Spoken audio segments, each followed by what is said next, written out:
të tregoj me emra dhe mbi emra kush janë këta njerëz të papërgjegjshëm. Zonja Osmani sot në konferencë për media ju akuzoi në mënyrë direkte televizion dhe Vendosje duke thënë se njerëz të papërgjegjshëm dhe të rrezikshëm e kanë sjellur këtë gjendje që kemi sot.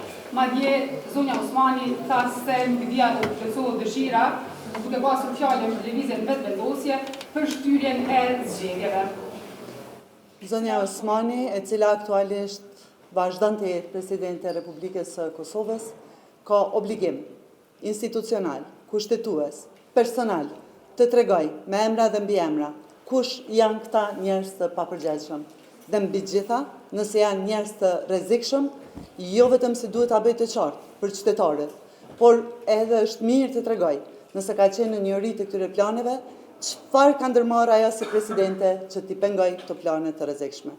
Është obligimi i saj dhe është për keqardhje të dëgjohet një deklaratë e tillë.